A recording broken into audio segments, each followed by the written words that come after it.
जीवित परमेश्वर के जीवित आशा के वचन। दानियल की पुस्तक अध्याय 11। दारा नामक मादी राजा के राज्य के पहले वर्ष में उसको हियाव दिलाने और बल देने के लिए मैं खड़ा हो गया। और अब मैं तुझको सच्ची बात बताता हूँ। देख, फारस के राज्य में अब 3 और राजा उठेंगे और चौथा राजा उन सभी से अधिक धनी होगा। और जब वह धन के कारण सामर्थ्य होगा, तब सब लोगों को यूनान के राज्य के विरुद्ध उभारेगा। उसके बाद एक पराक्रमी राजा उठकर अपना राज्य बहुत बढ़ाएगा और अपनी इच्छा के अनुसार ही काम किया करेगा। और जब वह बड़ा होगा, तब उसका राज्य टूटेगा और चारों दिशाओं में बंटकर अलग अलग हो जाएगा। और न तो उसके राज्य की शक्ति ज्यों की त्यों रहेगी और न उसके वंश को कुछ मिलेगा, क्योंकि उसका राज्य उखड़कर उनकी अपेक्षा और लोगों को प्राप्त होगा। तब दक्षिण देश का राजा बल पकड़ेगा, परंतु उसका एक हाकिम उससे अधिक बल पकड़कर प्रभुता करेगा, यहाँ तक कि उसकी प्रभुता बड़ी हो जाएगी। वर्षों के बीतने पर वे दोनों आपस में मिलेंगे और दक्षिण देश के राजा की बेटी उत्तर देश के राजा के पास शांति की वाचा बांधने को आएगी, परंतु उसका बाहुबल बना न रहेगा और न वह राजा और न उसका नाम रहेगा, परंतु वह स्त्री अपने पहुंचाने वालों और अपने पिता और अपने संभालने वालों समेत अलग कर दी जाएगी। फिर उसकी जड़ों में से एक डाल उत्पन्न होकर उसके स्थान में बढ़ेगी। वह सेना समेत उत्तर के राजा के गढ़ में प्रवेश करेगा और उनसे युद्ध करके प्रबल होगा। तब वह उसके देवताओं की ढली हुई मूर्तों और सोने चांदी के मनभाऊ पात्रों को छीनकर मिस्र में ले जाएगा। इसके बाद वह कुछ वर्ष तक उत्तर देश के राजा के विरुद्ध हाथ रोके रहेगा। तब वह राजा दक्षिण देश के राजा के देश में आएगा, परंतु फिर अपने देश में लौट जाएगा। उसके पुत्र झगड़ा मचाकर बहुत से बड़े बड़े दल इकट्ठे करेंगे और उमड़ने वाली नदी के समान आकर देश के बीच होकर जाएंगे। फिर लौटते हुए उसके गढ़ तक झगड़ा मचाते जाएंगे। तब दक्षिण देश का राजा चिढ़ेगा और निकलकर उत्तर देश के उस राजा से युद्ध करेगा और वह राजा लड़ने के लिए बड़ी भीड़ इकट्ठी करेगा, परंतु वह भीड़ उसके हाथ में कर दी जाएगी। उस भीड़ को जीतकर उसका मन फूल उठेगा और वह लाखों लोगों को गिराएगा, परंतु वह प्रबल न होगा, क्योंकि उत्तर देश का राजा लौटकर पहली से भी बड़ी भीड़ इकट्ठी करेगा और कई दिनों वरन वर्षों के बीतने पर वह निश्चय बड़ी सेना और संपत्ति लिए हुए आएगा। उन दिनों में बहुत से लोग दक्षिण देश के राजा के विरुद्ध उठेंगे, वरन तेरे लोगों में से भी उपद्रवी लोग उठ खड़े होंगे, जिससे इस दर्शन की बात पूरी हो जाएगी, परंतु वे ठोकर खाकर गिरेंगे। तब उत्तर देश का राजा आकर किला बांधेगा और दृढ़ नगर ले लेगा, और दक्षिण देश के न तो प्रधान खड़े रहेंगे और न बड़े वीर, क्योंकि किसी के खड़े रहने का बल न रहेगा। तब जो भी उनके विरुद्ध आएगा वह अपनी इच्छा पूरी करेगा, और वह हाथ में सत्यानाश लिए हुए शिरोमणि देश में भी खड़ा होगा और उसका सामना करने वाला कोई न रहेगा। तब उत्तर देश का राजा अपने राज्य के पूर्ण बल समेत कई सीधे लोगों को संग लिए हुए आने लगेगा और अपनी इच्छा के अनुसार काम किया करेगा। और वह दक्षिण देश के राजा को एक स्त्री इसलिए देगा कि उसका राज्य बिगाड़ा जाए, परंतु वह स्थिर न रहेगी, न उस राजा की होगी। तब वह द्वीपों की और मुंह करके बहुतों को ले लेगा, परंतु एक सेनापति उसके अहंकार को मिटाएगा, वरन उसके अहंकार के अनुकूल उसे बदला देगा। तब वह अपने देश के गढ़ों की ओर मुंह फेरेगा और वह ठोकर खाकर गिरेगा, कहीं उसका पता न रहेगा। तब उसके स्थान में कोई ऐसा उठेगा जो शिरोमणि राज्य में अंधेर करने वाले को घुमाएगा, परंतु थोड़े दिन बीतने पर वह क्रोध या युद्ध किए बिना ही नाश हो जाएगा। उसके स्थान में एक तुच्छ मनुष्य उठेगा कि राज प्रतिष्ठा पहले तो न होगी, तो भी वह चैन के समय आकर चिकनी चुपड़ी बातों के द्वारा राज्य को प्राप्त करेगा।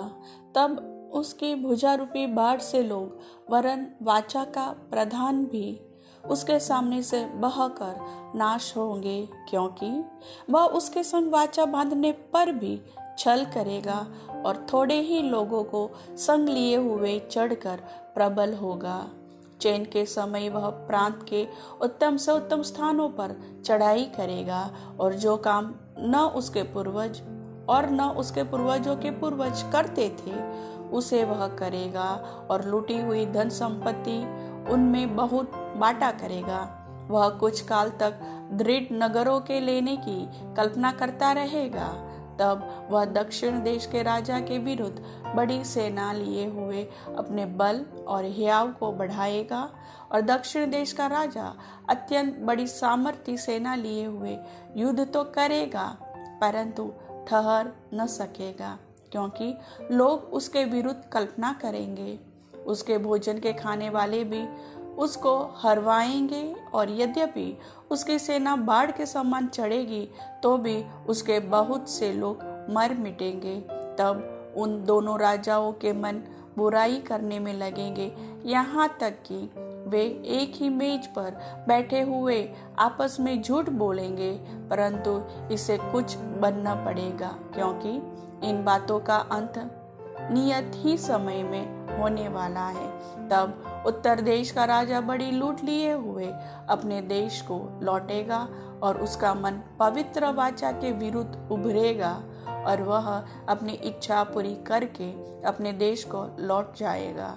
नियत समय पर वह फिर दक्षिण देश की ओर जाएगा, परंतु उस पिछली बार के समान इस बार उसका वश न चलेगा, क्योंकि नदियों के जहाज उसके विरुद्ध आएंगे और वह उदास होकर लौटेगा और पवित्र वाचा पर चिढ़कर अपनी इच्छा पूरी करेगा। वह लौटकर पवित्र वाचा के तोड़ने वालों की सुधि लेगा। तब उसके सहायक खड़े होकर दृढ़ पवित्र स्थान को अपवित्र करेंगे और नित्य होम बलि को बंद करेंगे। वे उस घृणित वस्तु को खड़ा करेंगे, उजाड़ करा देती है, और जो लोग दुष्ट होकर उस वाचा को तोड़ेंगे उनको वह चिकनी चुपड़ी बातें कह कहकर भक्तिहीन कर देगा। परंतु जो लोग अपने परमेश्वर का ज्ञान रखेंगे वे हियाव बांध कर बड़े काम करेंगे और लोगों को सिखाने वाले बुद्धिमान जन बहुतों को समझाएंगे, तो भी वे बहुत दिन तक तलवार से छीदकर और आग में जलकर और बंधुए होकर और लूटकर बड़े दुख में पड़े रहेंगे।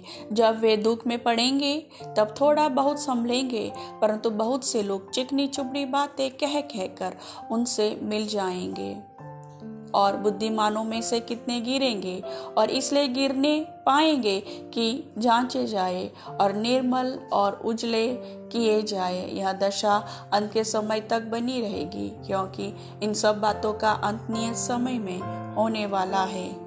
तब वह राजा अपनी इच्छा के अनुसार काम करेगा और अपने आप को सारे देवताओं से ऊंचा और बड़ा ठहराएगा, वरन सब देवताओं के परमेश्वर के विरुद्ध भी अनोखी बातें कहेगा। और जब तक परमेश्वर का क्रोध न हो जाए तब तक उस राजा का कार्य सफल होता रहेगा, क्योंकि जो कुछ निश्चय करके ठना हुआ है वह अवश्य ही पूरा होने वाला है। अपने पूर्वजों के देवताओं की चिंता न करेगा, न स्त्रियों की प्रीति की कुछ चिंता करेगा और न किसी देवता की, क्योंकि वह अपने आप ही को सभी के ऊपर बड़ा ठहराएगा। वह अपने राजपद पर स्थिर रहकर दृढ़ गढ़ों के देवता का सम्मान करेगा, एक ऐसे देवता का जिसे उसके पूर्वज भी न जानते थे। वह सोना, चांदी, मणि और मनभावनी वस्तुएं चढ़ाकर उसका सम्मान करेगा। उस पराये देवता के सहारे से वह अति दृढ़ गढ़ खड़ों से लड़ेगा और जो कोई उसको माने उसे वह बड़ी प्रतिष्ठा देगा। ऐसे लोगों को वह बहुतों के ऊपर प्रभुता देगा और अपने लाभ के लिए अपने देश की भूमि को बांट देगा। अंत के समय दक्षिण देश का राजा उसको सिंह मारने लगेगा, परंतु उत्तर देश का राजा उस पर बवंडर के समान बहुत से रथ सवार और जहाज लेकर चढ़ाई करेगा। इस रीति से वह बहुत से देशों में फैल जाएगा और उनमें से निकल जाएगा। वह शिरोमणि देश में भी आएगा और बहुत से देश उजड़ जाएंगे, परंतु एदोमी, मोआबी और मुख्य मुख्य अम्मोनी आदि जातियों के देश उसके हाथ से बच जाएंगे। वह कई देशों पर हाथ बढ़ाएगा और मिस्र देश भी न बचेगा। वह मिस्र के सोने चांदी के खजानों और सब मन भावनी वस्तुओं का स्वामी हो जाएगा और लूबी और कुशी लोग भी उसके पीछे हो लेंगे। उसी समय वह पूरब और उत्तर दिशाओं से समाचार सुनकर घबराएगा और बड़े क्रोध में आकर बहुतों का सत्यानाश करने के लिए निकलेगा और वह दोनों समुद्रों के बीच पवित्र शिरोमणि पर्वत के पास अपना राजकीय तंबू खड़ा कराएगा। इतना करने पर भी उसका अंत आ जाएगा और कोई उसका सहायक न रहेगा। प्रभु वचन के सुनने वाले सभी भाई बहनों को वचन का प्रकाशन दे। आमीन।